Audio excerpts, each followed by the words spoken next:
ಈ ಕುರಿತು ಹೆಚ್ಚಿನ ಮಾಹಿತಿ ನೀಡಲಿಕ್ಕೆ ನಮ್ಮೊಂದಿಗೆ ದೂರವಾಣಿ ಸಂಪರ್ಕದಲ್ಲಿದ್ದಾರೆ ಸಂಯುಕ್ತ ಅವರು. ಸಂಯುಕ್ತ ಅವರೇ, ಮೊದಲಿಗೆ ಕನ್ನಡ ಮೀಡಿಯಂ ಕಡೆಯಿಂದ ಕಂಗ್ರಾಚ್ಯುಲೇಷನ್. Thank you madam.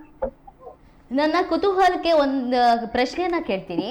ಸಾಮಾನ್ಯವಾಗಿ SSLC PUC ಪರೀಕ್ಷೆ ರಿಸಲ್ಟ್ ಬಂದ್ರೇನೆ ನಾವೆಲ್ಲ ಟೆನ್ಷನ್ ಆಗಿರ್ತೀವಿ.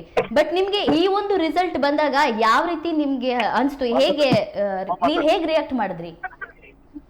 ತುಂಬಾ ಖುಷಿ ಆಯ್ತು ಮೇಡಮ್. ನಿಮ್ಮ ಮನೆಯವರು ಹೇಗೆ ರಿಯಾಕ್ಟ್ ಮಾಡಿದ್ರು ಈ ನಿಮ್ಮ ಮೊದಲು ರಿಸಲ್ಟ್ ನೋಡಿ? ರಿಸಲ್ಟ್ ನೋಡಿ ಮನೇಲಿ ತುಂಬಾ ಖುಷಿ ಪಟ್ರು ಮೇಡಮ್. ಆಕ್ಚುಲಿ ಎಕ್ಸ್ಪೆಕ್ಟ್ ಅಂದ್ರೆ ತುಂಬಾ ಹಾರ್ಡ್ ವರ್ಕ್ ಹಾಕಿದ್ವಿ ಮನೇಲಿ. ಅಪ್ಪ ಅಮ್ಮನೋ ಎಲ್ಲ ನಾನು ಎಷ್ಟೋ ತನಕ ಎದ್ದಿಟ್ಟು ಓದ್ಕೊಂಡಿರ್ತೀನೋ ಅಲ್ಲಿ ತನಕನೂ ಅವರು ಎದ್ದಿರ್ತಿದ್ರು. ಸೊ ಖುಷಿ ಪಟ್ರು ಮೇಡಮ್. ಒಟ್ಟಾರೆ ಈ ಸಾಧನೆ ಮಾಡ್ಲಿಕ್ಕೆ ನಿಮಗೆ ಯಾರು ಸ್ಫೂರ್ತಿ ಅಂತ? ಅಜ್ಜ, ಅಪ್ಪ, ಅಮ್ಮ. ನಿಮ್ಮ ಬಾಲ್ಯ ಹೇಗಿತ್ತು? ನಿಮ್ಮ ಶೈಕ್ಷಣಿಕ ವ್ಯಾಸಂಗ ಎಲ್ಲಿ ಮಾಡಿದ್ರಿ ಅಂತ? ನಾನು ಪ್ರೈಮರಿ ಸ್ಕೂಲ್ ಎಲ್ಲ ಚಂದ್ರಪಟ್ಟಣ ಮೇಡಮ್. ಆಮೇಲೆ ಇದು ಹೈಸ್ಕೂಲ್ ಎಲ್ಲ ಇಲ್ಲಿ ಶಿವಮೊಗ್ಗ ವಿಕಾಸ ಸ್ಕೂಲು. ಅದಾದ್ಮೇಲೆ LLB ಇಲ್ಲಿ CBR national law college, LLM CBR national law college.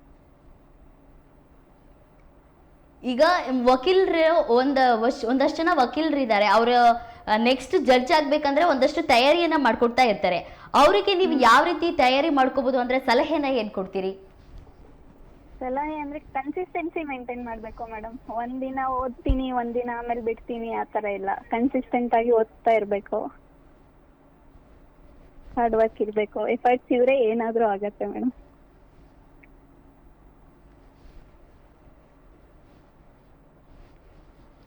ಆಯ್ಕೆ ಪ್ರಕ್ರಿಯೆ ಹೇಗಿತ್ತು?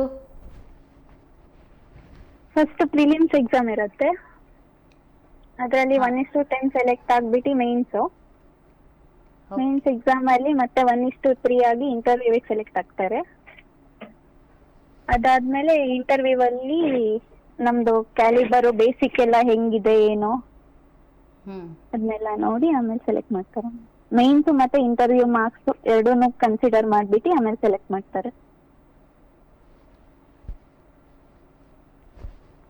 ನೀವೆಲ್ಲ ಮಾಹಿತಿಗಾಗಿ ಧನ್ಯವಾದಗಳು.